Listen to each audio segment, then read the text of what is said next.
Salut à tous, très heureux de vous retrouver sur le plateau de Gym Tonic après leur victoire contre Lille hier soir, leur troisième consécutive en Ligue 1. Les Aiglons ne cessent de nous surprendre. Avant le déplacement au parc samedi, peuvent-ils rééditer l'exploit du mois d'avril? C'est ce que nous allons tenter de décrypter en compagnie de nos experts de la rédaction des sports de Nice Matin. À commencer par Leandra Iacono. Salut Leandra. Salut Mika, bonjour à tous. William Amberset. Salut mon Will. Salut Mika, bonjour à tous. Et Christopher Roux qui nous fait l'amitié, le plaisir de revenir avec nous. Salut Mika, salut à tous. Notre invité cette semaine, eh bien, c'est l'ancien capitaine emblématique de l'OGC Nice, vainqueur de la Coupe des Coupes avec le Paris Saint-Germain, le seul, l'unique, le plus beau d'entre nous, José Cobos. Salut José. Merci, bonjour. Tout va bien José? Très bien, merci de m'inviter, de passer un moment avec vous et échanger sur le gym. On est très heureux que tu sois à nos côtés. Alors au sommaire de cette émission, cette semaine, nous reviendrons bien sûr sur cette victoire donc 2-0 contre Lille, sans grande maîtrise, mais avec beaucoup de cœur et de solidarité, à l'image d'un Yehvan Diouf, une nouvelle fois décisif et qui fait taire les critiques. Il sera l'objet de notre focus. Faut-il tout de même se satisfaire de ces 3 victoires consécutives? Ce sera la question du pour-contre. Et puis dans l'indiscret, nous reviendrons sur l'imbroglio concernant Jonathan Klaus. Et puis nous évoquerons bien sûr dans la deuxième partie de cette émission ce déplacement à Paris au Parc des Princes pour y affronter un PSG en difficulté en Ligue 1 en tous les cas et qui en plus vient de perdre Désiré Doué. C'était hier soir du côté de Lorient. Et puis, dans le Souviens-toi, en fin d'émission, Christopher reviendra sur un PSG Nice de 2002,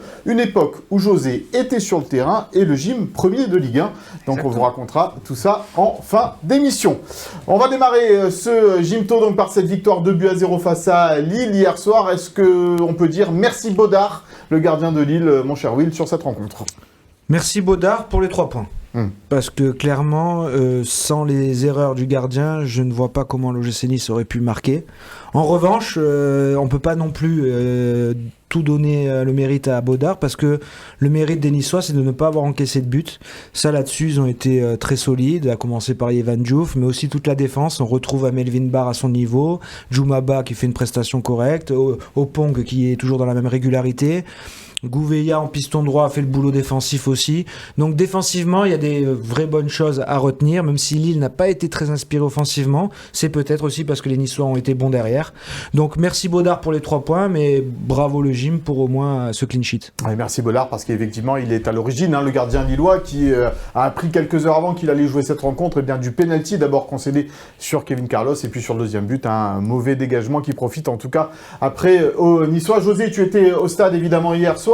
Un petit peu à l'image des rencontres précédentes, l'OGC Nice a subi dans ce match, a peu moins concédé d'occasions quand même malgré tout que lors des matchs face à Rennes, Monaco ou encore Lyon. Mais là, pour le coup, il y a eu un clean sheet au bout et c'est plutôt intéressant là-dessus. Oui, c'était pas un calendrier facile pour l'OGC Nice. C'est 4 matchs où ils reviennent quand même avec 10 points. Ce qui est même très bien. Alors c'est vrai, sur le contenu, il y a beaucoup de choses à dire sur ces 4 matchs. Mais en tout cas, ce qu'il fallait hier soir, c'est d'avoir cette spirale. Ils étaient dans une spirale de réussite. Donc ce match contre Lille était très important pour continuer à avoir confiance, parce qu'aujourd'hui on peut remarquer que ces joueurs ont confiance. On peut le remarquer avec le gardien Diouf qui de match en match confirme le choix de l'OGC Nice. Il y a encore derrière les défenseurs qui à chaque match, sans la présence de Dante, quand même, montre une certaine sérénité, ce qui est pas mal. Et puis, au fur et à mesure, il y a des joueurs qui sortent un peu du lot, et tant mieux. Mais c'est vrai que dans le contenu, si on regarde les occasions, les tirs cadrés, on peut se poser des questions. C'est pour ça que certainement vous parlez du gardien, Baudard, qui a été vraiment, qui n'a pas été dans son meilleur soir. Mais ça passe aussi par la réussite de notre gardien qui, dès le début du match, fait un arrêt impressionnant. Allez, on va regarder les stats de cette rencontre entre l'OGC Nice et Lille. Leandra, c'est un petit peu la même courbe de stats que lors des matchs précédents, avec une possession largement en faveur de l'adversaire, des tirs là aussi en faveur des Lillois, même s'ils sont moins nombreux que face à Lille, que face à Rennes ou face à Lyon, avec un nombre impressionnant là aussi de ballons touchés dans la surface de réparation adverse, 43 pour les Lillois, 8 seulement pour Nice. C'est le nouveau style de l'OGC Nice, subir comme ça face, entre guillemets, les grosses équipes, parce que tu ne sais pas faire le jeu pour l'instant, de toute façon, et peut-être un peu lancer la pièce. Là, ça a été Baudard, la dernière fois, c'est Diouf qui t'a sauvé. C'est un peu ça aujourd'hui ? C'est un peu la recette miracle, celle qui fonctionne, et je suis pas sûre qu'actuellement, avec les armes que sont celles de l'OGC Nice, le gym puisse faire autrement finalement. Alors il peut faire mieux dans les sorties de balle, il manque beaucoup de choses, mais ils ont trouvé en tout cas cette facette-là, de retourner un peu sur les basiques, de défendre mieux, pour se remettre en confiance, et c'est en train de payer, parce qu'ils ont quand même résisté. Lyon, quand ils viennent, ils font partie des meilleures attaques du championnat. Lille aussi, ils venaient de faire un carton contre d'Europe. Lille, troisième meilleure attaque d'Europe, donc ça prouve quand même qu'il y avait quand même des clients en face et qu'ils ont réussi à les faire déjouer. Alors parfois, ça passe par un petit peu de réussite, ça passe par un Yvan Diouf qui s'améliore, mais on voit quand même des progrès dans cette jeune charnière au pont, comme l'a dit Will, qui est très régulier. Djomaba aussi, qui avait fait une belle entrée contre Rennes, qui s'était planté contre Vigo, et finalement là, il a apporté aussi pas mal de présence aérienne. Et on en avait besoin parce qu'on sait que Lille passe beaucoup par les centres et touche beaucoup de ballons dans la surface adverse, pas seulement contre Nice, mais globalement depuis le début de la saison. Donc pour ça, on voit quand même une équipe qui défend ensemble, un bloc plus compact, très bas, je pense encore un peu trop bas. Un peu trop bas, parce que ça ressemble presque à des équipes qui jouent dans la deuxième partie de tableau. Je pense que quand on est Nice, qu'on est candidat à l'Europe, on en attend forcément davantage. Mais en tout cas, par rapport à ses moyens actuels et ses limites, Hez, en tout cas, a trouvé la bonne manière de tirer le meilleur de son effectif. Christopher, toi qui es un esthète, un amoureux du beau jeu, du football léché, comme on le sait tous, est-ce que ça peut tenir longtemps, cette formule-là ? Non, moi c'est là où j'ai le petit bémol, c'est que ok, c'est très bien, il y a des valeurs, il y a de la solidarité, mais à un moment, il va falloir quand même être capable de tenir davantage le ballon. À Rennes, on s'en sort par un petit miracle, quand on est supporter du gym. On a bien vu qu'il y avait quand même une égalisation qui avait été refusée à la toute fin du match sur un hors-jeu. Et ça peut faire 2-2 et on n'a peut-être pas la même lecture aujourd'hui des derniers résultats. Là, on a une équipe de Lille effectivement qui n'est pas complètement bien rentrée et qui a vécu une deuxième mi-temps que je trouve encore moins bonne que la première hier. Face à Paris, si vous ne tenez pas davantage le ballon, ça va revenir encore plus vite dans les 25 derniers mètres. Et forcément, il y a un moment ou un autre où on va craquer du côté de Nice. Donc il va falloir quand même être en capacité de garder un peu plus le ballon, d'avoir au moins des séquences de possession pour pouvoir souffler. Sinon, sur la durée, effectivement, je pense que la chance, elle va tourner et qu'à un moment, les buts vont finir par arriver. Qu'en pense Francaise, l'entraîneur de l'OGC Nice ? Eh bien, lui se satisfait pour le moment de ce manque de maîtrise, de subir dans le jeu l'entraîneur niçois hier soir en conférence de presse. Si je suis dominé comme ça tous les week-ends, ça me va. Bah oui, parce que on n'a pas concédé grand-chose finalement. Donc, se battre pour la possession, on n'a pas forcément les armes, surtout face à un adversaire du calibre de Lille. Mais mon objectif, c'est pas de me battre pour la possession, mais d'être le plus solide, le plus hermétique possible, parce que malgré tout, ces derniers temps, même si on a gagné des matchs, on laissait quand même, en tout cas certaines périodes de match, beaucoup de place à l'adversaire. Et je trouve qu'aujourd'hui, de ce côté-là, on a passé un vrai cran, parce qu'on se sentait solide. Bien sûr, si l'adversaire pouvait tirer encore moins, ça serait parfait. Et si on pouvait tirer encore un peu plus, ça serait encore mieux. Mais dans notre période, je trouve qu'il y a un réel progrès. En tout cas, à chaque fois, il y a eu du progrès. Et il y a un réel progrès entre le match de Rennes, notamment sur la deuxième période, et le match de ce soir. Voilà, du progrès entre le match de Rennes et le match de ce soir. Il est pragmatique au final, Francaise. Il connaît les limites de son équipe et pour l'instant, c'est peut-être le seul moyen de prendre des points pour lui. Oui, mais alors il n'a pas son effectif encore cette année. C'est pas évident pour lui, avec des départs quand même de joueurs majeurs, de reconstruire derrière et d'avoir autant de points sur ces 4 matchs avec des équipes qui jouent le haut de tableau. Je pense qu'il a raison de se satisfaire de ce résultat hier soir en étant, on va dire, content d'avoir ces 3 points contre Lille. Mais c'est pas évident pour lui. Il manquait encore des joueurs. Il y a des joueurs blessés. Alors c'est vrai, on le connaît, on a vu l'année dernière. C'est plutôt, il est porté surtout sur l'offensif. Mais quand il peut pas, il essaye d'assurer défensivement. C'est ce qu'il fait. Alors sur le contenu, on en a parlé, c'est vrai que ça manque de qualité, mais au fur et à mesure, moi j'y crois, il y a des joueurs encore qui peuvent rentrer sur le terrain en confiance, et Je pense qu'on peut être satisfait de ce que fait Nice depuis 4 matchs. Celui qui est en confiance dans cette équipe de l'OGC Nice, c'est Sofiane Diop. On va vous montrer ce chiffre pour le milieu offensif de l'OGC Nice. 5 matchs de rang où Sofiane Diop donc marque un but. C'est un record depuis l'année 1977, il me semble, avec Nenad Bjekovic. 97. 97 Non, 77. 77, c'est une erreur. 77 avec Nenad Bjekovic. 6 buts marqués en tout sur les 5 derniers matchs pour Sofiane Diop. On sent, William, qu'il étend son influence quand même malgré tout, et dans le jeu un tout petit peu, mais aussi quand même par ses buts décisifs. Moi, je trouve que c'est une confirmation de ce qu'on avait vu la saison dernière déjà, quand il y a la grosse pénurie de blessures, beaucoup d'absents. C'est lui qui avait commencé un peu à porter l'équipe. Je me souviens notamment le 6-0 contre Saint-Etienne. Il est très bon. 8, ouais, pas. Tu vois, j'en ai oublié 2 au passage. 6 c'est Brest après, ouais. Il portait déjà l'équipe à ce moment-là. Il avait marqué quelques buts. Il était passeur décisif. Il apporte la touche technique, un peu le liant dont on a besoin l'équipe entre le milieu de terrain et l'attaque. Et puis là, surtout, il a une grosse confiance. Sapanenka le montre. Il tente un geste assez périlleux, et son but à Rennes surtout. Son but à Rennes est juste exceptionnel. C'est lui qui décante totalement la situation. Je vois aucun joueur dans l'effectif et très peu de joueurs de Ligue 1 capables de mettre ce but-là.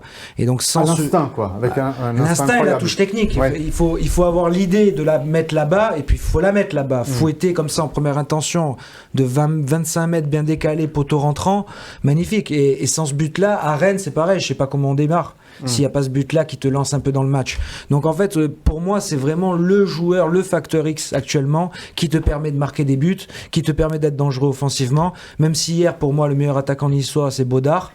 Sofiane Diop, il est important aussi. Allez, on va l'écouter, Sofiane Diop, justement, sur cette Panenka et sur ce record hier soir en zone mixte après ce Nice-Lille. Confiance, forcément. Forcément, si je n'avais pas été... Après, je me connais un petit peu. Je sais que même si j'avais pas été en confiance, je l'aurais peut-être tenté. Donc, non, c'est bien. Le principal, c'est qu'elle soit au fond. Tu savais, en marquant sur un 5e match de suite, que tu rentrais un peu dans l'histoire du club. Ouais, je viens de voir ça, là. Je viens de voir ça dans les vestiaires. C'est bien, c'est très bien. Maintenant, je n'ai pas envie de me satisfaire que de ça. C'est une bonne stat. Maintenant, si on peut continuer et battre plusieurs records, je le fais avec grand plaisir. Il y a eu des moments compliqués, Landra, Sofiane Diop, du côté de l'OGC Nice, et là on le recevait sur le plateau de Gym Tonic. Ça semble lui avoir donné aussi un peu d'élan, peut-être. Là, je le trouve super ouvert. Enfin, on sent vraiment un garçon heureux d'être là, heureux sur le terrain, et puis qui fait aussi les efforts défensifs. Alors c'est rigolo parce que depuis le début de la saison, on tend des perches à Francaise, justement pour complimenter Sofiane Diop. Et le coach, il les saisit jamais. Ou en tout cas, il les saisit pour lui dire attention. Il faut qu'il m'écoute, le chemin de la régularité, ça s'arrête pas maintenant, c'est jusqu'au bout de la saison, et c'est pas une seule mi-temps à Rennes, vraiment, donc il lui fait toujours des petits avertissements, et c'est un petit peu le lot des très bons joueurs. Il faut pas les lâcher, il faut toujours être exigeant avec eux, donc Sofiane Diop, c'est bien ce qu'il montre, mais je pense qu'il peut aller encore bien plus loin. Mais moi je suis d'accord avec toi sur le fait qu'aujourd'hui, il disparaît des fois encore un peu sur certains matchs, et on le voit notamment sur sa deuxième mi-temps, juste avant sa sortie hier, où il n'arrive pas à garder ses ballons. Alors ok, il n'est pas forcément aidé autour de lui, c'est compliqué, chacun est un peu dans son coin, et il manque encore ces connexions entre les trois de devant pour pouvoir garder le ballon, faire ressortir le bloc. Mais j'attends malgré tout qu'il soit capable justement à un moment aussi de... pas que par ses buts ou ses actions décisives, mais aussi par la tenue du ballon, être capable de faire remonter le bloc et d'être vraiment l'atout de cette équipe encore un peu plus. Et c'est ce que d'ailleurs il demande Francaise, William, quand il le pique comme ça un peu, sur cette régularité-là, c'est aussi la régularité dans le jeu, d'être utile à ses partenaires. Être utile, être dans le volume de course aussi, de toujours être en mouvement. Après, je comprends ce que dit Christopher, mais quand je vois la deuxième mi-temps hier, avec qui il peut jouer en fait, avec qui? Le seul joueur en première mi-temps, il combine un peu avec Boga. Et après, Boga, il est parti à la sieste jusqu'à sa sortie. Donc, Diop, il fait quoi en fait? Il faudrait presque des fois qu'il dribble, qu'il centre et qu'il soit à la réception du centre. Il faudrait qu'il fasse tout. C'est compliqué. Kevin Carlos, hier, fait une bonne première mi-temps, franchement, mais ça reste limité. C'est du contrôle, remise, orientation. Mais tu peux pas envoyer Carlos. Je suis content de te l'entendre dire. Non, mais il faut être honnête. Faut être honnête. Il faut reconnaître quand le joueur, dans son registre qui est très simpliste, il a été bon. Il a pas perdu très peu de ballons en première mi-temps. Il est là pour pour obtenir le penalty. Il est au bon moment. Après, tu peux pas lui demander non plus, tu peux pas lui envoyer un ballon dans la course, tu peux pas lui demander d'attaquer un défenseur en 1 contre 1, de le dribbler, de frapper. Voilà, donc ça devient compliqué. À un moment, même Diop, il est un peu cantonné dans ce que peuvent lui proposer ses coéquipiers. Moi, je trouve que des fois, notamment devant, pas que lui, mais à Nice, on peut confondre un peu vitesse et précipitation. On le voit d'ailleurs sur le penalty. Ça vient d'une passe qui est donnée un peu trop rapidement.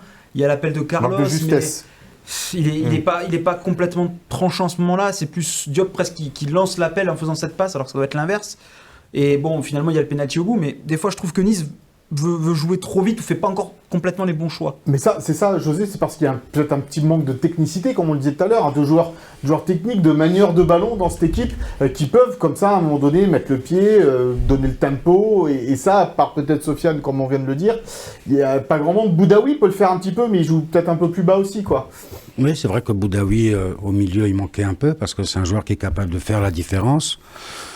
Sofiane Diop, par rapport à ce qu'il fait, moi je trouve que c'est déjà très bien parce qu'il manque quand même de solutions devant. Donc c'est très très dur de jouer par rapport à l'équipe de l'année dernière où il y avait des joueurs quand même comme Laborde, comme Nguessan qui étaient capables de proposer en profondeur. Ça manque un peu de profondeur. Et aujourd'hui, ce que fait Diop, c'est remarquable, je trouve. C'est un joueur, c'est un petit génie. Il me fait penser un peu à Vairua. C'est des joueurs qu'on voit pas sur 90 minutes, mais les 15-20 minutes, dès qu'ils touchent le ballon, c'est des qualités que très peu de joueurs ont. Et si je me rappelle bien, je crois contre Lyon, c'est lui qui fait le centre, mais un centre d'une qualité que seuls des très très bons joueurs sont capables de faire. Quand Bardi marque, je crois que c'est bien ça. Tout à fait. Quand je vois ce centre, je me dis, il y avait très peu d'espace pour donner ce ballon avec la vitesse et sur la course de Bard. Alors après, c'est vrai qu'il y a un problème d'attaque et c'est pour ça que je dis que c'est pas mal ce qu'ils arrivent à faire. Il manque encore des joueurs qui sont blessés, d'autres qui vont revenir prochainement, mais avec, on va dire, la qualité des joueurs qu'a aujourd'hui Francaise, on peut être content de ces résultats. Parce que c'est vrai que, mine de rien, on dit, Mika, que Nice défend beaucoup, mais il marque quand même pas mal de buts par rapport justement aux solutions offensives avec Mofi sur le flanc, là, Shaw qui n'était pas là et qui était une des principales armes de Nice ces derniers temps. Donc il marque quand même une moyenne de 2 buts par match depuis quelques matchs. Mais il y a quelques sorties de balles qui sont intéressantes sur des situations de Oui, contre. mais ça manque de justesse après dans la dernière passe. Trop souvent, aussi. Il y en a des très bonnes, mais trop souvent, il manque le bon geste au bon moment. Un petit mot, Léandra, quand même, sur le deuxième buteur de la soirée, Isaac Johnson. Non seulement sur lui, parce que c'est vrai que c'est son premier but et ça n'a pas été facile depuis qu'il est arrivé, et puis sur le moment aussi où il marque cette fameuse 86e minute. Oui, voilà, c'était assez symbolique. Tout le stade était illuminé, les Lillois aussi participaient à ce bel hommage. Puis on se rappelle qu'il avait été malmené, cet hommage, il y a 10 jours par l'arbitrage. Donc c'est vrai que ce beau moment... avec ce stade illuminé, avec Isaac Johnson qui marque son premier but, qui n'avait pas joué depuis plus d'un mois, c'était quand même assez agréable à voir. Ouais, c'était bien ça, l'Alliance Riviera hier soir, à ce moment-là, avec les lumières, le but. Oui, on se rappelle du dernier match à domicile. Ouais. Il y avait une incompréhension avec l'arbitre, où il n'a pas été informé certainement, je pense. Mais voilà, on a vu de suite la réaction du public niçois qui a bien répondu, comme quoi c'est notre moment à nous. Et voilà, faut pas nous l'enlever. Et voilà, donc quand j'y parle, j'ai encore des émotions, mais voilà, c'était un moment très dur. Il arrive, ce joueur, il arrive dans un groupe qui est en confiance, même s'il y a moins de qualité et moins de contenu, mais le groupe est en confiance, je pense. En tout cas, c'est ce que je vois des joueurs aujourd'hui à l'OGC Nice, et puis il rentre, il a été critiqué, et voilà, il a été récompensé, parce que certainement, ça doit être un joueur qui s'entraîne et qui fait le maximum pour arriver le jour J, voilà, à la 86e, pour marquer ce but à Nice et pour maintenant retrouver la confiance, je l'espère. Allez, on va parler d'un autre joueur qui est en confiance en ce moment. C'est Yehvan Diouf, le gardien de l'OGC Nice. Il est dans le focus.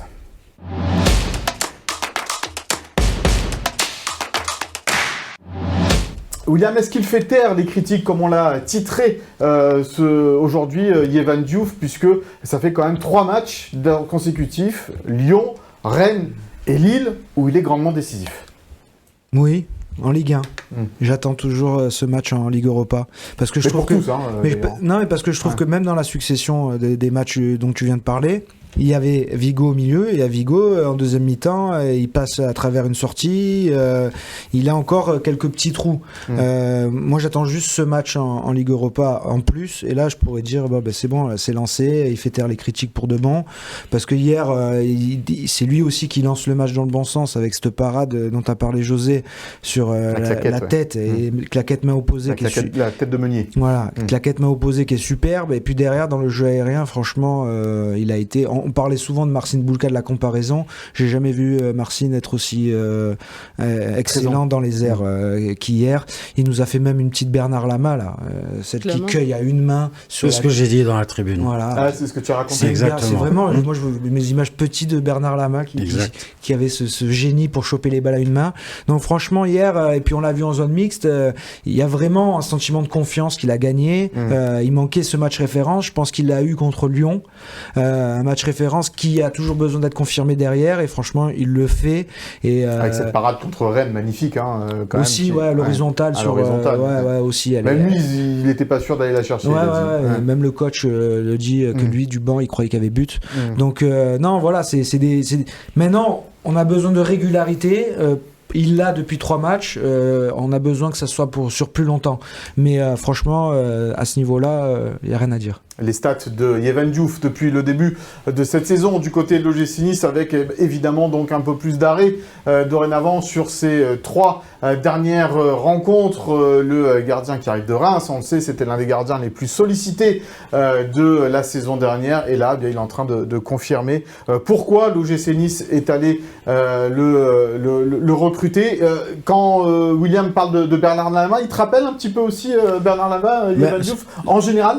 Sur cette action, oui. Ouais. Voilà, il est en confiance, il a tenté ça, c'est quand même risqué, mais ça montre une facilité dans les airs et dans la maîtrise, on va dire, de sa position par rapport aux adversaires. Donc voilà, il est serein, ça se sent. Oui, j'espère que dans l'avenir, il me fera penser encore plus à Bernard Lama, pour le club déjà, et pour lui, parce que Bernard Lama faisait partie vraiment des top mondiaux. Des gardiens où quand vous êtes défenseur, vous dites j'y vais pas parce que je sais qu'il va prendre le ballon. Et c'était à chaque fois comme ça. Voilà, maintenant il a ce match, peut-être, il a besoin d'un match référence en Coupe d'Europe pour lancer sa saison et pour que maintenant le public soit derrière lui. Et c'est vrai, la comparaison avec Bulka, je pense qu'il avait un problème dans les airs, ce qui est arrivé aussi à Paris avec Donnarumma, où il a été très critiqué, il a été très bon les 4 derniers mois, mais c'est le coach qui le forçait à sortir. Voilà, donc vous avez ce genre de gardiens qui prennent le risque, et quand vous prenez le risque, c'est vrai que parfois vous pouvez passer à travers, mais vous gênez toujours l'adversaire. Voilà. Et vous soulagez votre défense. Voilà. C'est ce qu'on peut dire aujourd'hui à Lille, ils ont laissé partir Chevalier qui a fait une saison extraordinaire. On a vu le gardien, c'est pas facile, et ce sera pas facile pour lui, Baudard. Mais c'est le remplaçant. Après, c'est le remplaçant en plus, avec un gardien titulaire qui risque d'être suspendu en plus parce qu'il a déserté avec la Turquie, tout ça. Donc c'est compliqué, Bezek Ozer. Donc ils vont avoir des petits problèmes de gardien peut-être du côté de Lille. On souhaite bonne chance à Nicolas Dehon, le préparateur des gardiens de cette équipe lilloise. On va écouter justement, parce que vous êtes sur la même longueur d'onde finalement que Francaise à propos de Yehvan Diouf et de sa performance hier soir. C'est Francaise qui nous dit ça. Solide, même si aujourd'hui il a été mieux protégé que d'habitude, mais c'est surtout, je trouve, dans le domaine aérien qu'il offre une grosse plus-value depuis le début de saison, et aussi sur les coups de pied arrêtés.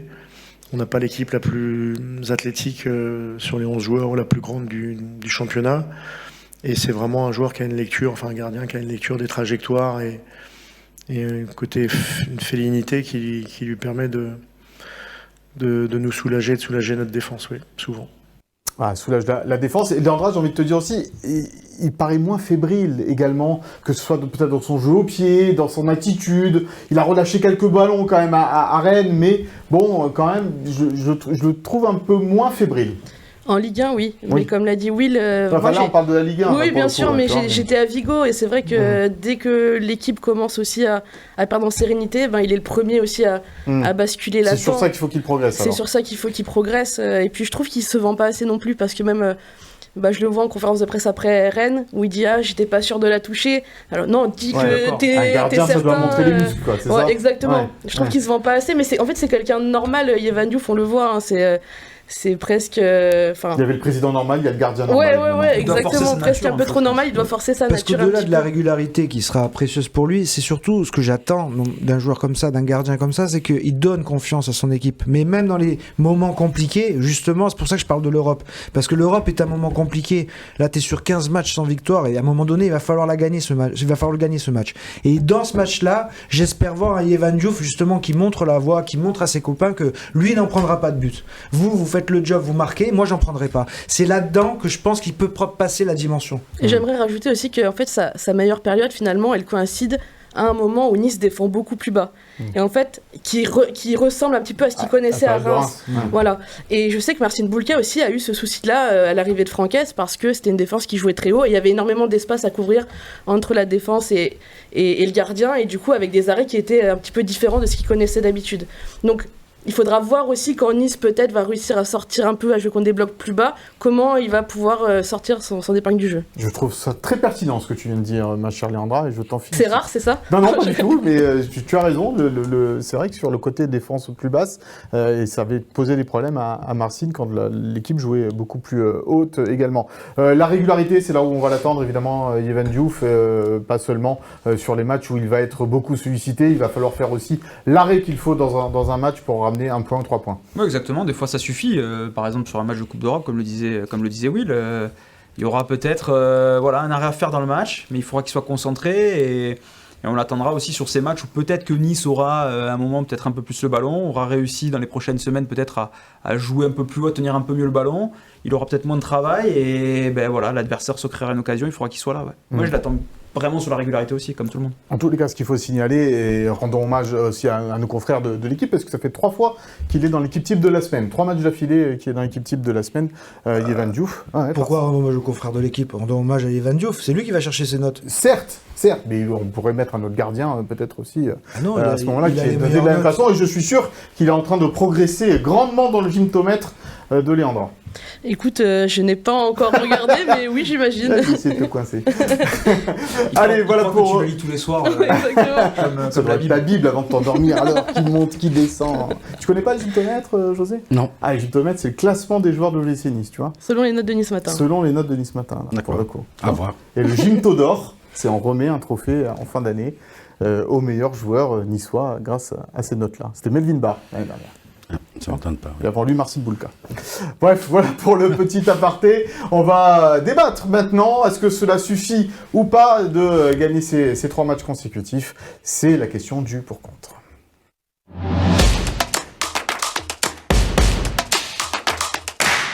Se satisfaire de ces 3 victoires consécutives, puisqu'on le dit depuis tout à l'heure, il y a la manière peut-être qu'il n'y est pas toujours, mais ça rapporte en tous les cas des points. Léandra, c'est à toi de commencer. Est-ce qu'on peut se satisfaire de ces 3 victoires consécutives ? C'est toi qui as proposé le débat, donc normalement tu devrais être calé là-dessus. À la pression tout de suite.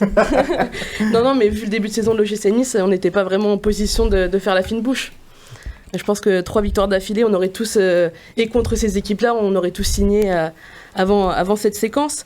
Alors bien sûr, c'est pas spectaculaire, c'est pas flamboyant, c'est parfois même laborieux, et ça durera sans doute pas sur la durée. Mais sur cette séquence-là, alors qu'on leur promettait l'enfer, les Niçois ont répondu présent avec beaucoup de cœur. Et c'est un petit peu un ADN et une vertu qui est très appréciée par le public niçois. Donc on sent quand même une adhésion, un engouement un peu plus important là pour cette équipe en ce moment. Il y a Claude Puel qui était venu dans l'émission et qui avait dit une équipe qui manque de confiance comme ça, il faut qu'elle retourne vers du basique, donc c'est-à-dire défendre bas, un bloc compact, et puis contre-attaquer, faire avec les armes un petit peu dont dispose Francaise.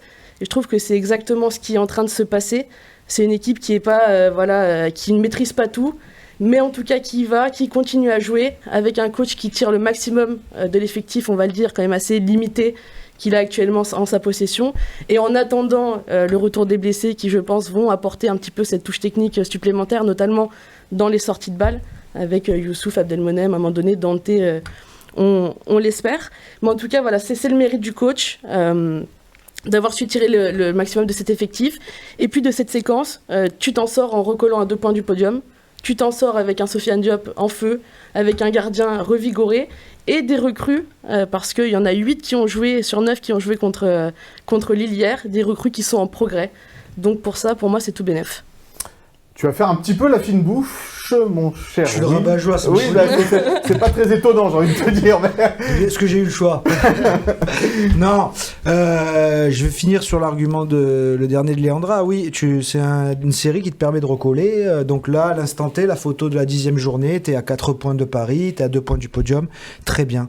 Mais donc ça compense le très mauvais début de saison. Donc entre le très mauvais début de saison contre des équipes à ta portée et le bon passage contre des gros du championnat, où est la vérité?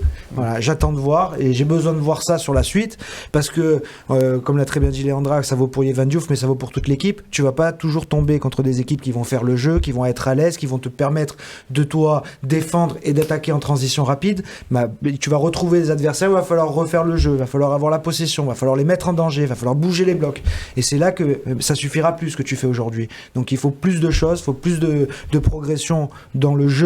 Et j'en attends surtout beaucoup plus offensivement parce que au-delà des prestations il y a aussi la santé. Et moi quand je vois Mohamed Ali Chaud qui fait 2 matchs et qui redisparaît pendant 4, quand je vois Jérémy Boga qui joue 4 minutes dans un match et qu'après il disparaît pendant 2, quand je vois Sofiane Diop est trop seul, Kevin Carlos il fait un bon match mais après voilà, donc il y a encore une grosse marge de progression et se contenter de ces physionomies de match-là, ça te portera pas très loin non plus à la fin. José, est-ce qu'il faut se satisfaire de ces 10 points pris sur 12, de ces 9 points sur les 3 derniers matchs pour le moment? Je pense que oui, mais ça ne suffit pas, comme tu l'as précisé. Il faut un peu plus. Donc il y a des matchs là qui arrivent, qui permettra que ces 4 matchs, parce que moi je mets aussi celui de Monaco, faire match nul là-bas, c'est pas évident, même si à 10 contre 11. Voilà, à 10 contre 11, et on méritait aussi de gagner. Donc moi je mets ces 4 matchs contre des équipes franchement qui ne sont pas à notre portée au départ par rapport au début de la saison. J'ai bien aimé le discours de Franck Hez, que voilà, c'est un match qui a été gagné avec le cœur. Et le président Fabrice Bocquet allait dans le même sens et ça fait plaisir quand vous êtes dirigeant. Parce que vous savez que même si on est peut-être un peu déçu, entre parenthèses, du contenu, mais quand vous voyez votre équipe, le club que vous supportez, jouer avec le cœur, c'est vite oublié à la fin du match. En tout cas, c'est ce que j'ai ressenti. Et tu connais ça mieux que personne, puisque quand on reparlera tout à l'heure... On avait que cette qualité, 2002, ouais. Il n'y avait pas que des artistes balle au pied, mais il y avait du cœur en tous les cas. Exactement, donc on l'a vu, ça fait déjà 2-3 matchs, ça a été répété à la fin du match par l'entraîneur, donc il a quand même assez d'expérience pour peser ses mots, donc quand il dit ça, ça a beaucoup d'importance et je pense qu'il doit être très fier d'entraîner cette équipe. Christopher, à qui donnes-tu ton point aujourd'hui entre les arguments de William et de Léandra? Je crois que quand on écoute un peu tout le monde, c'est un match nul clair. Même si moi j'ai plus tendance à la base à tendre du côté de Will. Parce qu'effectivement, il faut se satisfaire quand on voit d'où est parti Nice en début de saison et de très très bas. De ces points qui ont été pris. Et en même temps, il ne faut pas non plus être dans l'instant présent et uniquement dans l'instant présent. Mais il faut être capable de se projeter, comme l'a dit William, et de penser à ces matchs où il va falloir faire le jeu. Parce que... il y a vraiment un problème, notamment pour moi, avec Jérémy Boga. Qu'est-ce qui se passe avec ce garçon qui n'arrive pas à vraiment donner la pleine mesure de son talent? Mais c'est même pas sur quelques matchs, c'est même des fois sur rien qu'un match où il disparaît. Il joue comme dit William, il joue 3 minutes et il disparaît. C'est un intermittent du spectacle, c'est le mot à la mode en ce moment. À Nice, Ouais. Tu fais allusion à quoi? J'arrive du tout. On passe à la discrète, on y va.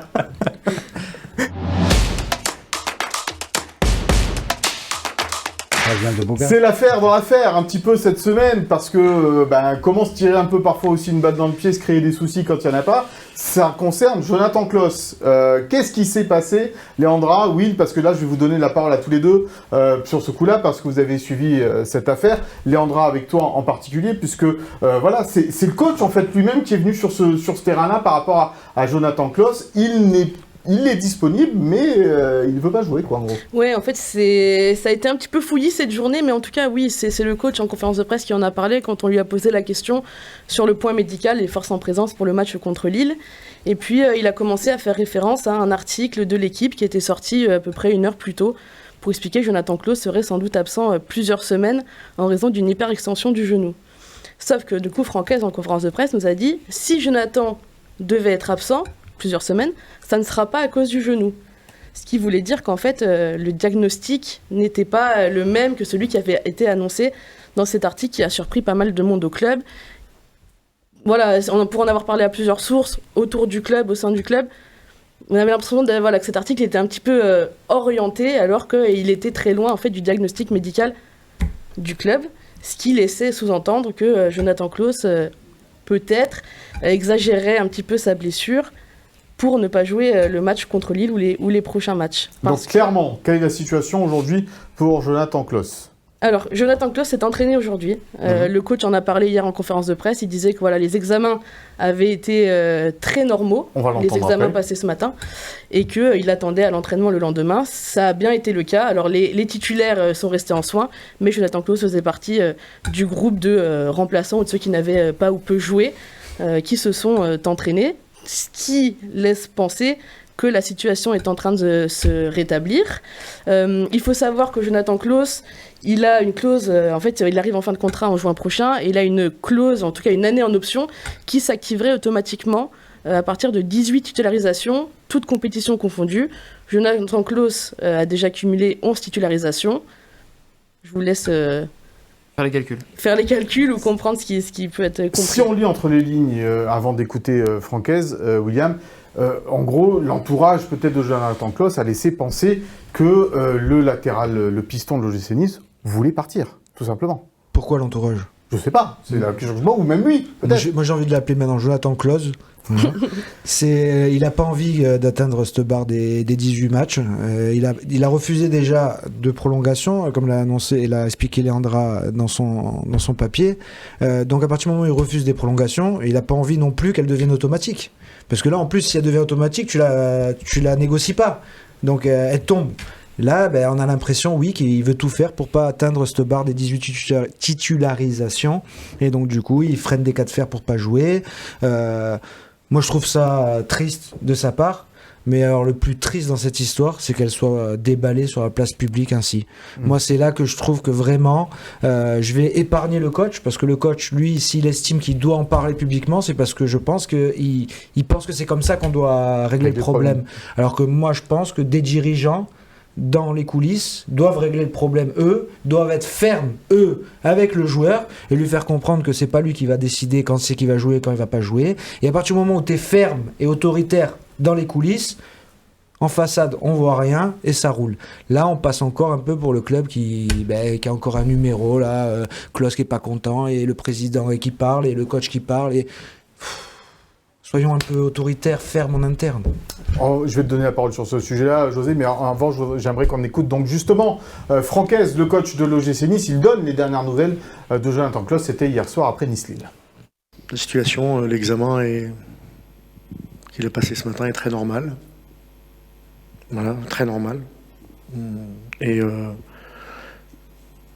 je dis pas qu'il peut pas avoir un peu mal au genou, mais l'examen est très normal. Voilà, donc après... Pour nous, il est attendu sur l'entraînement collectif, il s'est entraîné aujourd'hui en individuel.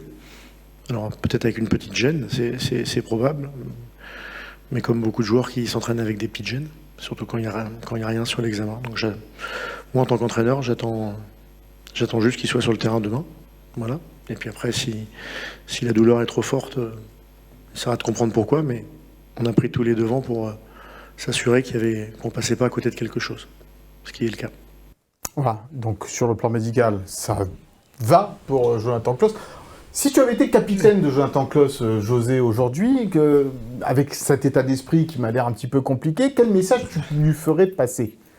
Alors déjà, j'étais dans cette situation, parce que quand on signait le premier contrat professionnel, 4 ans, si on faisait tant et tant de matchs, on était obligé de donner une année au club. Donner, en tout cas, on joue en première division. Pour moi, c'est pas donner au club. Je trouve que ça, c'est très dur à gérer. Que ce soit pour l'entraîneur, pour les dirigeants. Et en plus, dans une situation où il y avait beaucoup de blessés, de joueurs majeurs qui manquaient pour ces rencontres. C'est pas évident pour l'entraîneur. Il essaye de dire le moins possible, certainement. Et j'espère qu'ils vont gérer ce problème en interne. Mais après, c'est l'état d'esprit du joueur. C'est tout. Nous, à notre époque, on avait peur, si on arrivait en fin de contrat, de ne pas trouver de club. Aujourd'hui, tous les joueurs, ils essayent d'arriver en fin de contrat. Et moi, je pense que c'est... Sans le critiquer, je parle en général, il y a beaucoup de joueurs qui prennent le risque d'arriver en fin de contrat parce qu'ils sont sûrs de signer aujourd'hui dans un club, ce qui n'était pas notre cas à l'époque. Donc moi, le seul conseil à lui donner, il a la chance d'être capitaine, ou vice-capitaine quand même, d'une équipe qui a joué l'Europe, qui joue l'Europe. qui va terminer, je l'espère, dans les 6 premiers, dans les 8 premiers, avec un public qui est derrière lui, qui l'apprécie. Je pense que c'est pas bon pour lui de réagir, si c'est vrai, de cette façon, en disant je vais pas faire mes 18 matchs pour être libre. Moi, je peux en parler, j'étais dans cette situation. Paris me voulait le PSG si j'étais libre, et je devais une année au club, et ben ils ont payé l'année. Donc après, quand il y a un club qui vous veut, et encore plus aujourd'hui, et je pense que c'est à l'étranger, de donner 8-10 millions au club, je pense qu'ils seront d'accord pour le laisser partir. Donc s'il continue à réagir comme ça va à son encontre, je pense, même s'il est international français, parce qu'après, bien sûr, les clubs vont se renseigner sur les joueurs. Est-ce que c'est vrai qu'il a eu ce comportement ou pas? Moi, j'espère que ce soit pas vrai. En tout cas, voilà, c'est un côté naïf, mais on pense la même chose. À 33 ans, quel intérêt? Enfin, c'est dangereux de moins jouer, de prendre le risque. Il veut peut-être reprendre le contrôle aussi sur sa carrière, parce qu'on l'a empêché, entre guillemets, d'aller au Bayer Leverkusen, par exemple, cet été, lors du Mercato. Bon, on lui a dit qu'il fallait qu'il reste une année de plus à l'OGC Nice. Donc, c'est peut-être aussi un moment donné où les joueurs doivent reprendre un peu le fil de leur carrière. Est-ce qu'on peut leur jeter la pierre par rapport à ça? Les clubs se sont, entre guillemets, longtemps gavés en indemnité de transfert, en payant les joueurs très cher, en donnant, voilà. Et là, le joueur dit, non, moi, je suis désolé, j'ai pas envie que vous fassiez du pognon sur mon dos, j'ai envie d'aller où je veux derrière.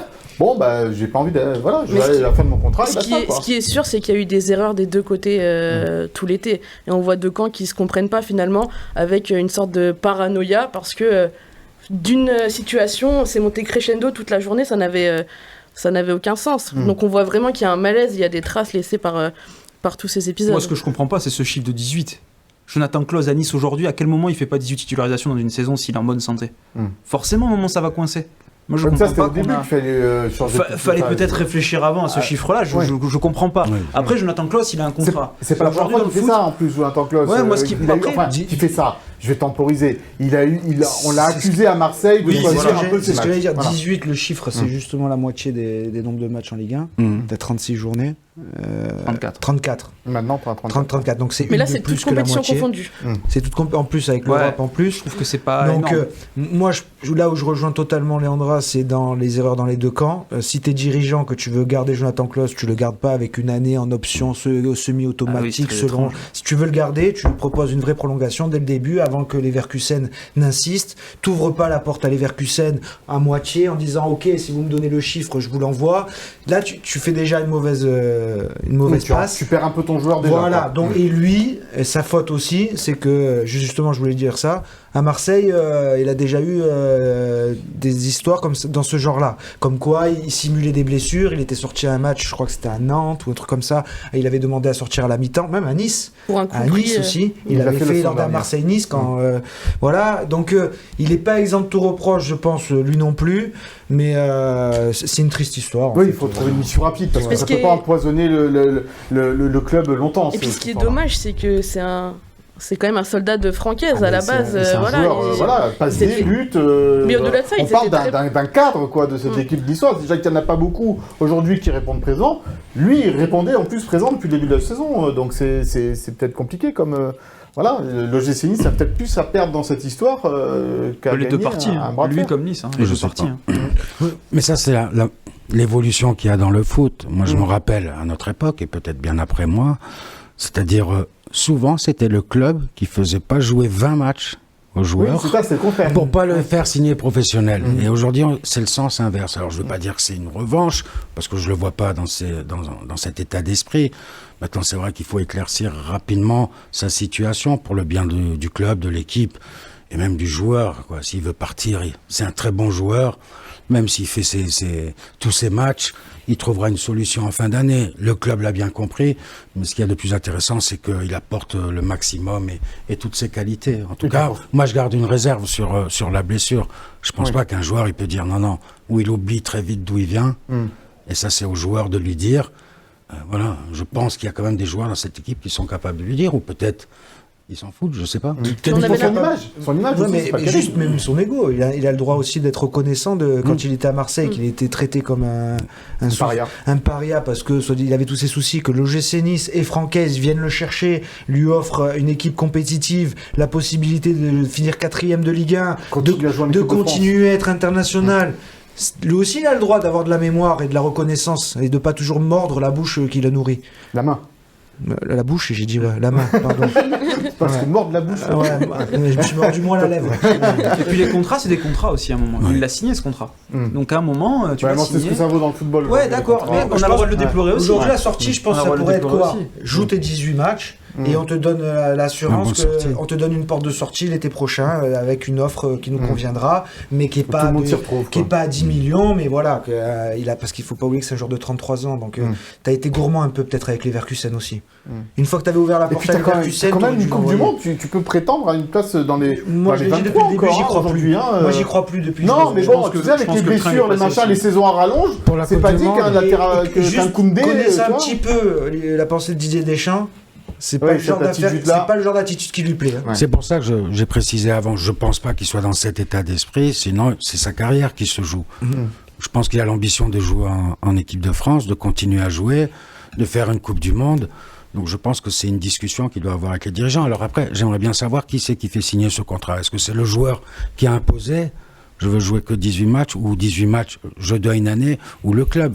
Donc c'est ça, si déjà il était dans cet état d'esprit, le club doit comprendre, il faut qu'on fasse autre chose. Après, c'est pas évident, parce que après le départ de 2-3 joueurs majeurs, de perdre encore Klose, c'est pas évident. Hein. J'en parle avec beaucoup de retenue, parce que c'est pas évident de gérer aujourd'hui les joueurs, mais voilà, dans quel état d'esprit? Tu oublies d'où tu viens, qu'est-ce que tu as fait? Tu t'es fait siffler à Marseille, tu es accepté à Nice, tu es capitaine, tu fais une belle saison, tu es en équipe de France. Il faut avoir cette discussion avec ce joueur, et je pense qu'il acceptera de jouer. Et comme tu l'as précisé, voilà, de dire, fais-nous une bonne saison, on termine dans les 5 premiers, et voilà, je te laisse partir avec une toute petite indemnité, vraiment pour montrer que voilà, on t'a vendu. Voilà. Mais je suis d'accord, mais seulement quand tu dis à Leverkusen finalement, bon, on va discuter, tu commences à ouvrir la porte. Donc si tu commences à ouvrir la porte, tu dois aussi commencer à réfléchir à la suite. Joueur, bien sûr. Et donc si tu ouvres la porte à moitié, mais tu dis à 3 jours de la fin, ah non mais c'est trop tard maintenant, on n'a pas de moyen de le remplacer. Oui, bah pourquoi mais la suite, ça a été les prolongations de contrat proposées à Jonathan Klose quand même. Ça a été ça quand même après Leverkusen. Après Leverkusen. Non, mais on te ferme la porte pour Leverkusen. On te dit bon ben regarde, on t'a fermé la porte, mais on va te proposer quand même quelque chose ici. Une prolongation des prolongations avec une revalorisation salariale, en sachant qu'il a déjà un gros salaire, il est à 200 000 bruts mensuels, qui était déjà un effort par rapport à la nouvelle grille salariale dans ce vestiaire où donc ils essaient justement de réduire un peu plus le niveau salaire, c'est bien ça. En tout cas, c'est Logicis qui a proposé ça. Et plus un nombre d'années de contrats assez intéressant, mais bien sûr que ça ne répond pas à ce que Leverkusen pouvait proposer. Évidemment, Nice ne joue pas dans cette cour-là. Et puis, si tu refuses Leverkusen, derrière, tu arrives avec des propositions de prolongation de contrat, mais le joueur, il regarde aussi ce que tu as fait comme mercato. Et je suis désolé, mais c'est pas le mercato qui a été le plus emballant de l'été. Donc je pense que Jonathan Klose, quand il a eu envie d'aller à Leverkusen, ça vient aussi du fait de voir l'effectif qui est en train de se construire. Mais après, je défends quand même le club, parce que la saison dernière, c'était pas évident de gérer tout ce qu'il y a eu.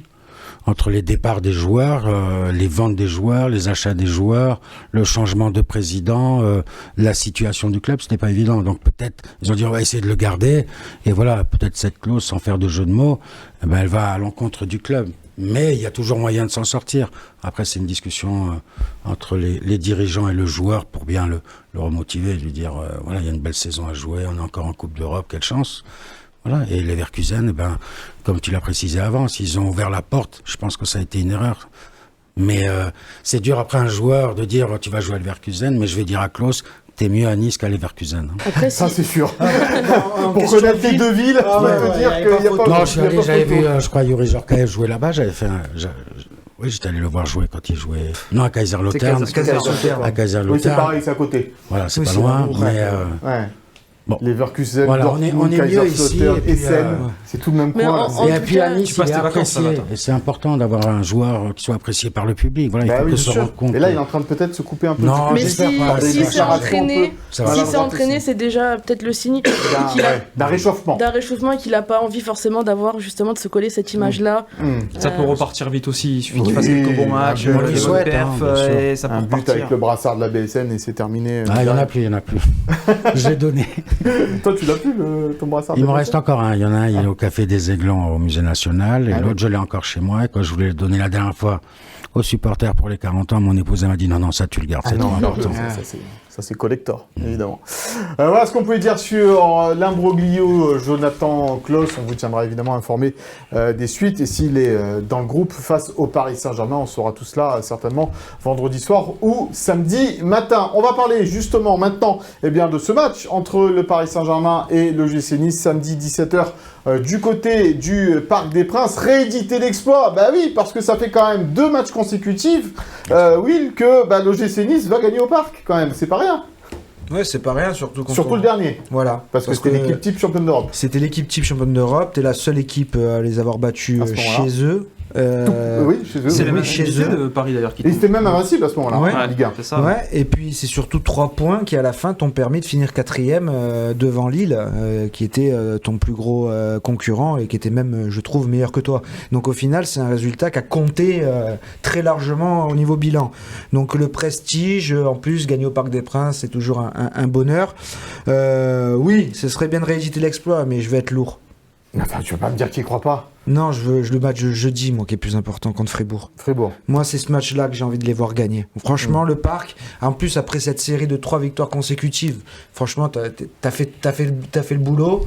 Tu vas dire que tu perds au Parc, c'est pas une calamité. Oui, mais alors attends, ça, je peux pas te laisser dire ça. Parce que la semaine dernière, on disait, oui, Francaise dit, c'est que Nice, on est que Nice. Tu vois. Et si on part avec l'état d'esprit déjà de perdre au Parc, c'est la même chose que de dire ça.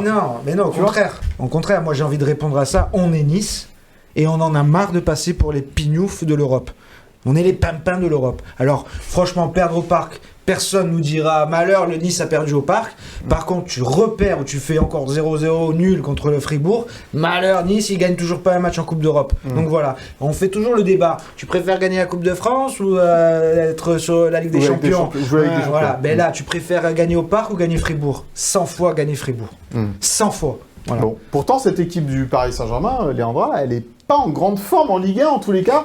Un match seulement gagné sur les 4 dernières rencontres. Et on l'a dit tout à l'heure dans le sommaire, il y a des joueurs qui sont absents. Et en particulier, ils viennent de reperdre Désiré Doué, blessé gravement à la cuisse. C'est ça, en fait, ils sont un peu dans la même configuration que toutes les équipes qui jouent l'Europe. Après Nice, il y aura ce match contre le Bayern Munich. Et ça sera le match le plus important pour Paris Saint-Germain. On voit l'équipe qu'ils ont alignée hier, ils sont obligés de faire tourner. Il y avait énormément de jeunes. Alors, c'est des jeunes de grande qualité, attention. Mais on voit quand même qu'ils perdent des points. Alors, ils les ont égarés contre Lille et Strasbourg. Contre Lorient, c'est quand même encore plus inquiétant parce que c'est une équipe qui, depuis le début de la saison, mais qui a battu Monaco quand même, cette équipe de Lorient, et qui est 2e du championnat, Monaco aussi. Qui est capable aussi de faire des coups, mais bon, ça reste quand même Lorient et qui sont capables aussi de passer totalement à côté, de perdre 7-1 contre Lille, par exemple. Donc, cette équipe de Paris, malheureusement, il y a, je pense, Hakimi qui va revenir. Il y a des joueurs comme ça qui sont, quoi qu'il arrive, au-dessus. Et je pense que Nice va faire tourner. En tout cas, c'était le message un petit peu de Francaise. Eh ben justement, tiens, la passe D, elle est là. Le discours de Francaise avant ce match face au Paris Saint-Germain, c'était encore une fois hier soir après Lille. Ce qui est certain, c'est qu'on va beaucoup tourner, mais beaucoup tourner, il y a des postes où je peux pas tourner. Donc tourneront moins. Mais oui, il va falloir mettre de la fraîcheur parce que je pense que sinon je mettrais des joueurs en danger. Donc après, l'objectif, c'est quel que soit le résultat. Parce que Paris est bien plus fort que nous, même s'ils se sont fait accrocher ce soir. J'ai vu aussi qu'ils avaient aussi fait un certain nombre de choix. Ils sont obligés de toute façon, comme toutes les équipes qui jouent l'Europe. Mais voilà, je sais qu'ils ont envie de repartir par une victoire avant de jouer le Bayern. Mais on va y aller avec ce qu'on peut faire.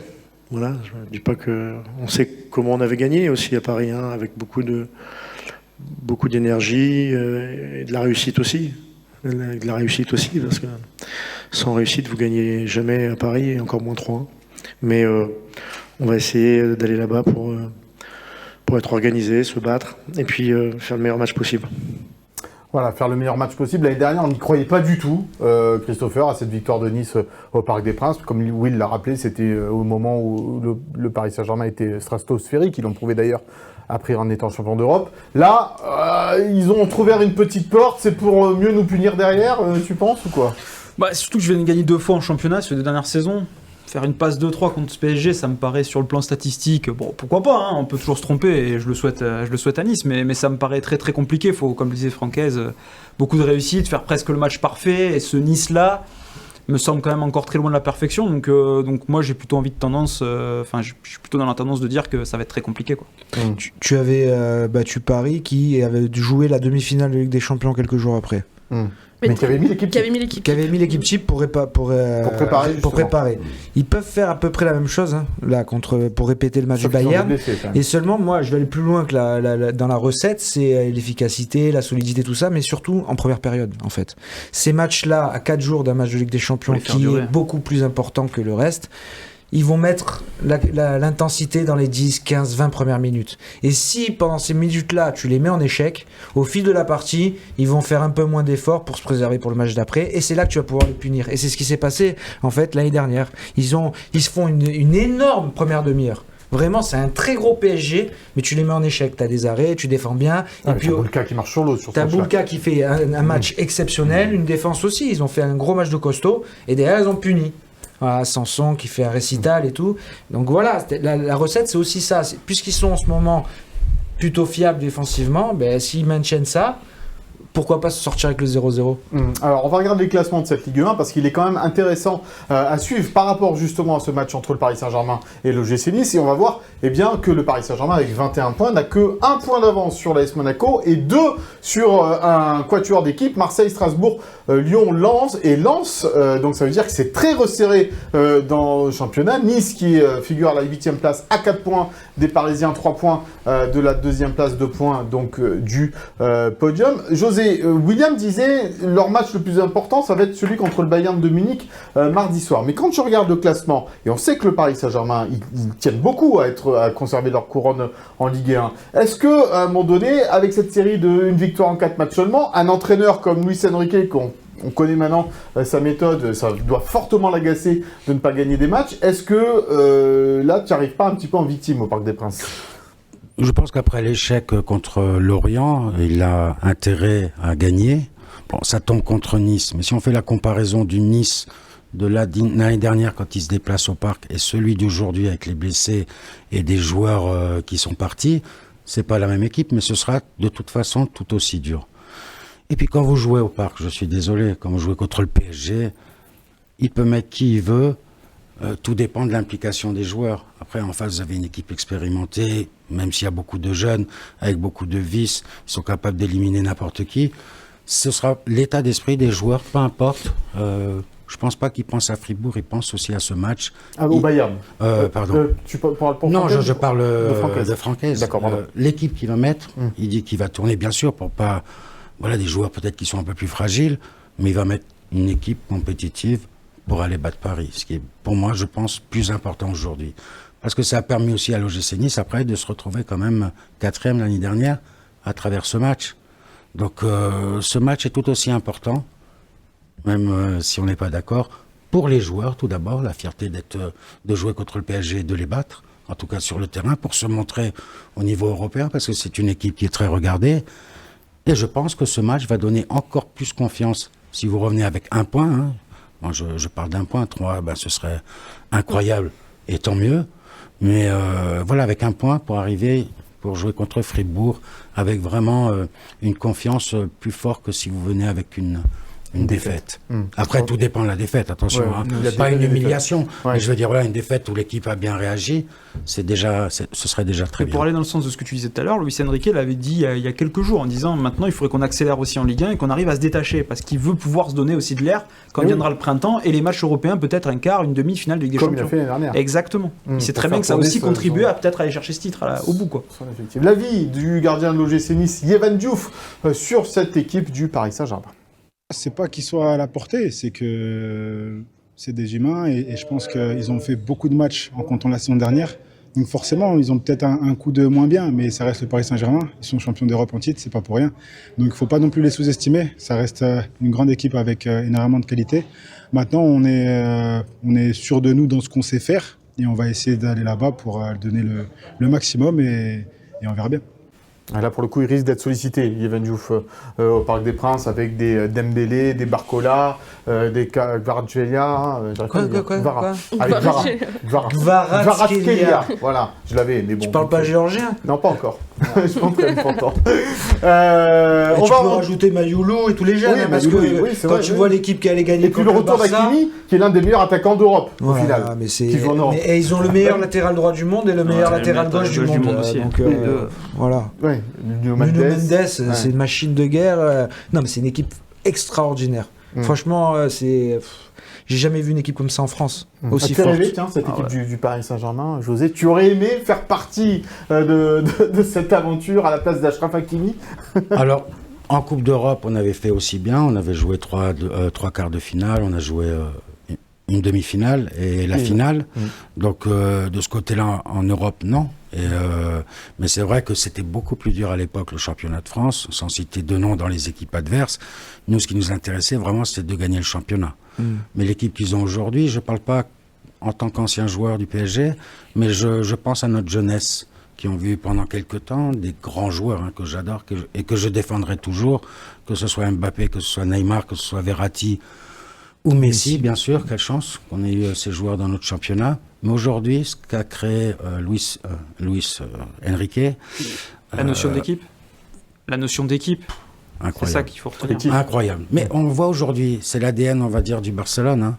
Quand on voit aujourd'hui les jeunes, moi j'étais persuadé que Barcelone allait gagner contre Madrid. Ils jouent tellement bien au ballon, c'est impressionnant, même leur jeune âge, d'être aussi matures. Et je pense que la Masia, à 14 ans, à 13 ans, ils savent déjà exactement ce qu'il faut faire. Alors voilà, ça, il a retranscrit, c'était pas évident au PSG avec ses joueurs. Et je pense que aujourd'hui, vous êtes plus anti-PSG, vous dites bravo par rapport au jeu qu'ils donnent et la chance de voir cette équipe évoluer. Est-ce que Luis Enrique est l'un des plus grands entraîneurs qui est entraîné en France aujourd'hui, si ce n'est peut-être le plus grand, je ne sais pas, parce que la question est en train de se poser aussi. Hein. Oui, la durée de vie d'un très grand entraîneur, elle n'est pas longue. Mais en tout cas, ce qu'il fait depuis, je mets l'année aussi où ils sont pas qualifiés en demi-finale de Coupe d'Europe. Hein. Bah, tu parles par Dortmund, ouais. Oui, donc ils sont éliminés.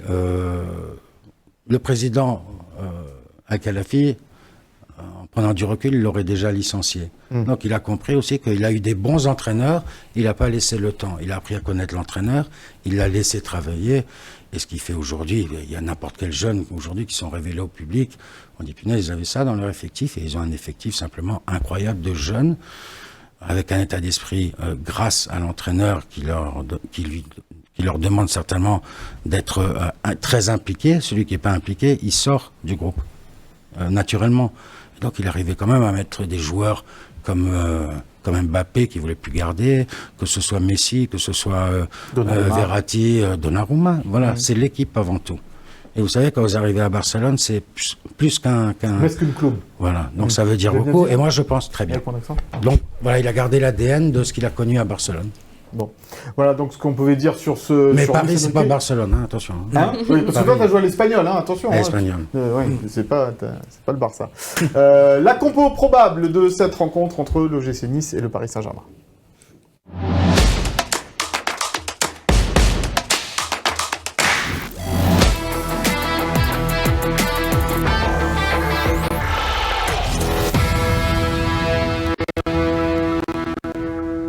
Allez, la compo probable de cette rencontre. Philippe Risoli. Comme toujours. Alors, est-ce que tu fais tourner autant que Francaise l'a dit À 48 heures du match, là, pas vraiment. Parce que j'attendais de voir vraiment les états de forme un peu plus demain. Bon, en tout cas, bon, Ivan Diouf, ça c'est facile. Hein. Défensivement, j'ai du mal à faire tourner parce que voilà, Opong qui vraiment apporte, je trouve, une garantie depuis plusieurs matchs. Djoumaba parce que il est plus à même de jouer en central en l'absence de Dante, parce que Dante, bon, la dernière indiscrétion du jour, c'est qu'il s'est pas entraîné donc à 48 heures du déplacement à Paris. Ça commence à être vraiment inquiétant pour se dire. Il va falloir en parler à un moment donné aussi de la saison de Dante et l'As. Donc voilà, sans Dante, je pense que c'est Bas qui est le plus à même de vraiment récupérer l'axe de cette défense à 3, et avec Melvin Bard en axial gauche pour pouvoir finalement remettre, là il y a un sens de faire tourner, de remettre Ali Abdi en piston gauche. Piston droit, je crois que j'ai remis Gouveia, mais ça peut jouer avec Louché en fait. Et pas Klose. Tu non, le sens pas. ce qui s'est passé cette semaine. Ce qui s'est passé, déjà, sa douleur et le petit quiproquo, ça m'étonnerait de le voir. C'est pas un cadeau de le mettre au parc. Ça me surprendrait, franchement. Là, c'est vraiment alors, le pompon de l'histoire, quoi. Tu fais monter toute une histoire en épingle, et puis à 48 heures, et puis il se retrouve titulaire au Parc des Princes. Bon, avec ce club-là, on est plus. On sait jamais. On sait jamais. Donc est-ce que c'est pas meilleur que Gouveia quand même? Oui, qui Jonathan Klaus, même dans cet état-là. Il n'y a pas photo. Même si Gouveia défensivement, en deuxième mi-temps surtout. En première, offensivement. Oui, j'ai lu ce que tu as écrit, je t'ai trouvé un peu sévère. Il a mieux à faire en première. Il peut être un peu plus incisif, un peu plus judicieux dans les centres, dans les choix de transmission. C'est juste là qu'il en a manqué un peu. Après, franchement, défensivement, deuxième surtout, j'ai bien regardé. Il a fait plaisir. Il courait, il travaillait, et franchement, il a fait du bon boulot. Van Noot, Boudaoui, Sanson. Voilà, le milieu un peu renforcé parce que c'était la recette qui a marché la saison dernière au Parc, face à un milieu comme le milieu parisien qui est le meilleur milieu d'Europe, avec même si peut-être il va en manquer. Parce que Vitinha, il n'a pas joué hier, il sera peut-être titulaire. Voir Neves, c'est lui qui était absent ces derniers temps aussi, donc à voir. Mais bon, je pense que contre le PSG, tu as besoin de renforcer ton milieu de terrain avec cette touche technique de Morgan Sanson qui hier il a apporté en 10 minutes, il a fait cette passe pour Johnson, que je pense que malgré tout son bon vouloir, Abdoul Samed n'est pas capable de faire. Donc voilà, pour avoir un petit peu plus de technique, et Morgan Sanson, Ali Abdi à gauche, et devant, là aussi, il y a très peu de choix pour faire tourner. Diop en soutien, le joueur en forme, en forme mais fatigué encore une fois, il est sorti. Oui, mais bon, peut-être que tu le ferais pas jouer à Paris pour le faire jouer contre Fribourg. Je sais pas, peut-être que plus t'en aurais besoin. Connaissant Francaise. Mais si tu veux au moins avoir l'espoir d'être dangereux sur les quelques offensifs que tu auras au Parc. Samedi, jeudi. Voilà, t'as de la marge quand même. T'as de la marge. La marge la plus courte, c'est maintenant, mercredi, samedi. Mais je pense que si tu le fais 1 heure au Parc, tu auras toujours un plaisir de jouer au Parc. Et puis Kevin Carlos, il n'y a pas trop le choix, à part peut-être Bernard Nguéné, mais bon, le mettre titulariser un jeune comme ça au Parc des Princes. Et le retour de Shaw, tu le sentirais pas ça fait partie des choses où il faudra voir demain ce que nous dira le coach et le staff médical sur les blessures. Mais voilà, en tout cas, l'info que je pense, c'est ce milieu à 3 renforcé, quoi. Avec un Charles Van Noot qui va encore enchaîner, qui joue beaucoup quand même, Léandra, Charles Van Noot, et qui s'économise pas en plus. Il a été préservé contre Vigo, justement dans l'optique de cet enchaînement de matchs importants. Ça faisait partie des titulaires comme Mendy, comme Diop qui n'ont pas joué, ou en tout cas qui sont rentrés au cours de ce match-là. Et petite info, mais Isaac Jansson qui du coup a fait une super entrée là, contre Lille, et qui a pris un choc quand même à la cheville, et a dû quand même glacer une bonne poche de glace sur la cheville. Voilà, donc faudra voir comment ça évolue aussi. Bon, on suivra ça avec attention, puisque effectivement demain aura lieu la conférence de presse de Francaise qui donnera les derniers détails sur son effectif avant donc ce déplacement face au Paris Saint-Germain. On va vous faire gagner des places, pas pour le match face au PSG puisqu'il est au Parc, mais pour le match contre Fribourg. On y va.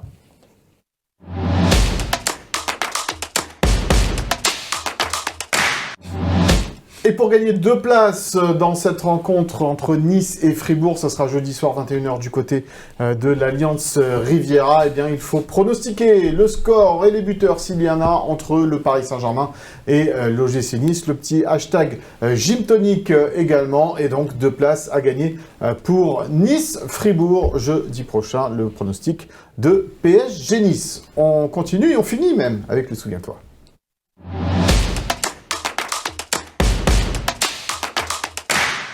José, on va te rappeler quelques bons souvenirs, je pense, parce que cette première année de la remontée avec l'OGC Nice, on l'a dit plein de fois, l'équipe marchait sur l'eau à ce moment-là, et on va parler d'un PSG Nice qui arrivait très tôt dans la saison. Ouais, 5e journée, c'était le 31 août 2002. Il paraît que vous vous en souvenez, score final 1 partout. Relève ton micro, Jo. Ça sera mieux pour parler. Qu'est-ce qui reste déjà avant d'attaquer de ce match-là, un peu en termes de souvenirs, peut-être José? C'était un but d'Everson pour l'ouverture du score, égalisation de Cardetti. Est-ce que ça parle ou j'attaque plutôt? Non, attaquer. Moi, je sais ce que tu m'as dit avant l'émission, donc... Alors, du coup, j'ai regardé un petit peu les statistiques de José, du coup, que ce soit avec le maillot niçois face à Paris ou avec le maillot parisien face à Nice. Alors, avec le maillot niçois, il y a eu 5 matchs face au PSG, il y a eu 0 victoire, 3 nuls et 2 défaites. Et avec le maillot parisien face au Gym, c'est 3 matchs, 3 victoires. le bilan était un peu meilleur.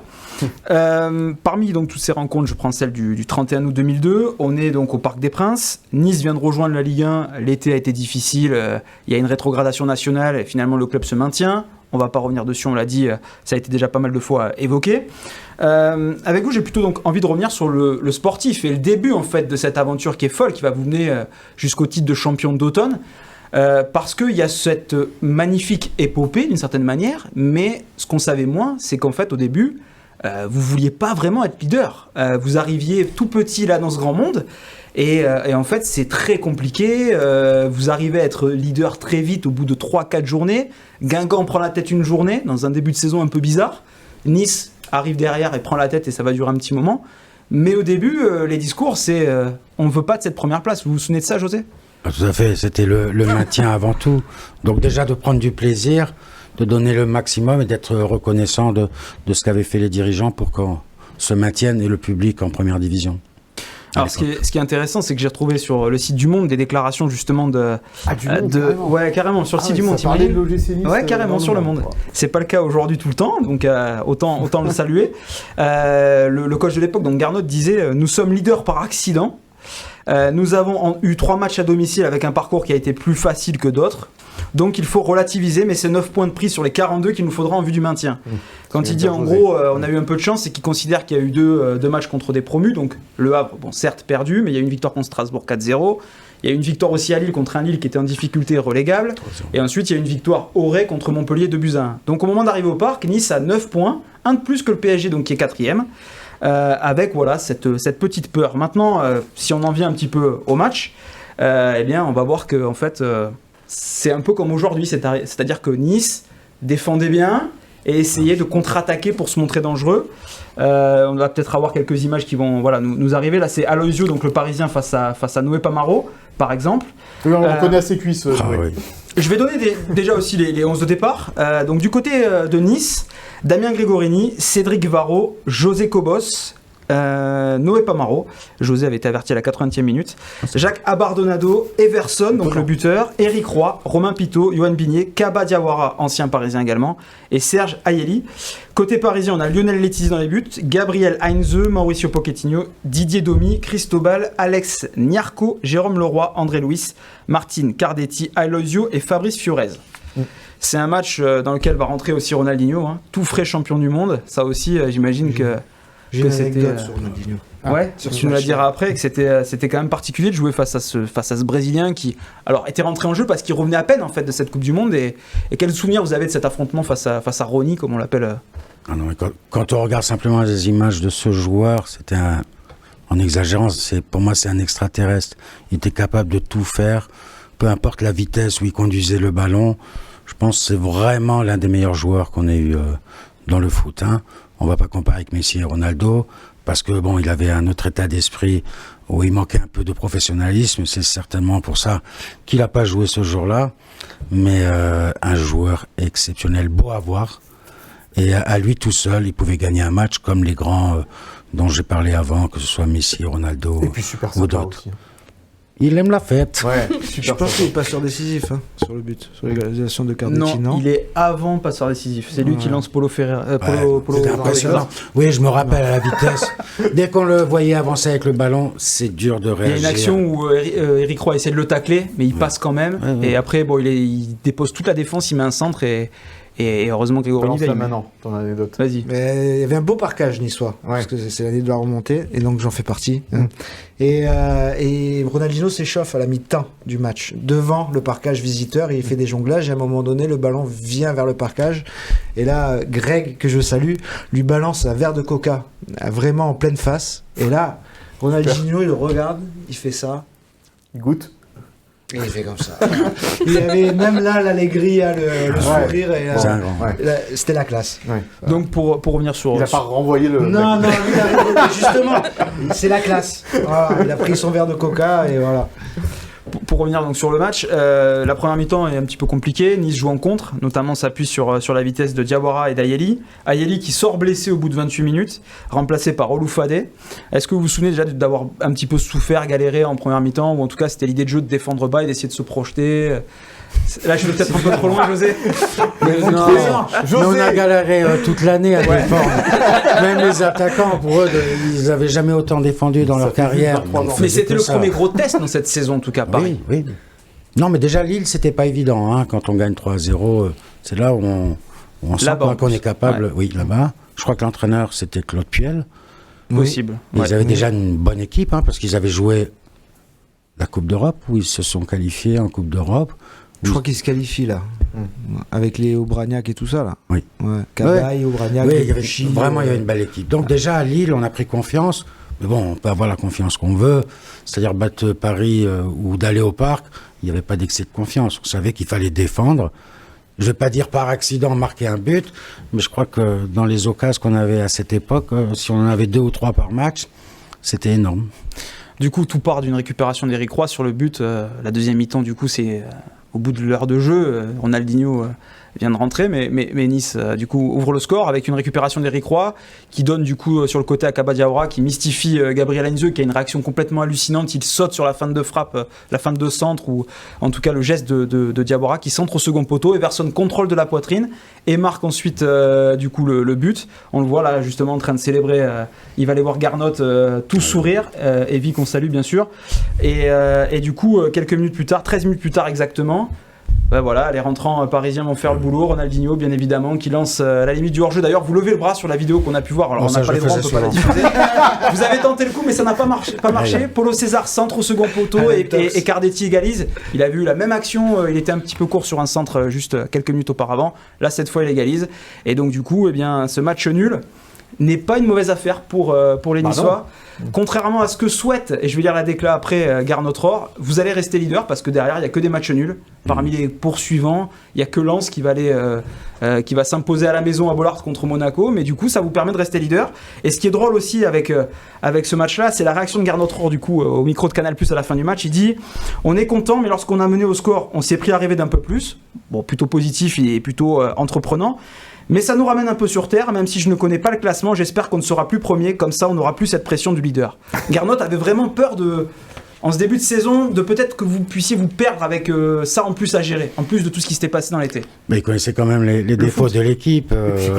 On était jeunes, il y avait 7 joueurs prêtés parce que c'était le maximum qui était autorisé, donc des joueurs aussi qui voulaient se remettre dans le bain pour reprendre confiance. Donc il avait une équipe où il se disait à chaque match comment on va faire certainement pour gagner. Mais l'apport de Diawara était très très important pour l'équipe. Quand je vois ces buts, je les ai revus lors de la vidéo qui a été montrée l'année dernière à l'OGC Nice, la Renaissance. Mais il a apporté énormément à l'équipe. On parle des joueurs qui ont défendu, mais c'était un plus. Y compris dans l'état d'esprit, comme vous l'avez connu, un grand club qui est Paris. Bien sûr. Sur le côté, les gars, on n'est pas plus petit que les autres, on a 2 bras, 2 jambes, entre guillemets, on est capable d'aller faire des exploits aussi, de performer cette saison. Oui, et moi j'ai regretté qu'on ne puisse pas garder, après je ne rentrais pas dans la discussion, mais le club était incapable à l'époque de mettre 1,5 million d'euros, quoi.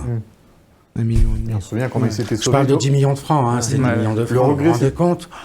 Il nous fait gagner quand même 5-6 places dans le championnat et il nous a permis aussi de nous faire rêver parce que, à part lui, il y a eu des jeunes qui se sont un peu révélés comme Malek Chérad, mais le plus devant avec, je ne vais pas oublier, Poussin Mélin qui s'est blessé après le match de Lille où on était premier, où l'attaque elle fonctionnait très très bien.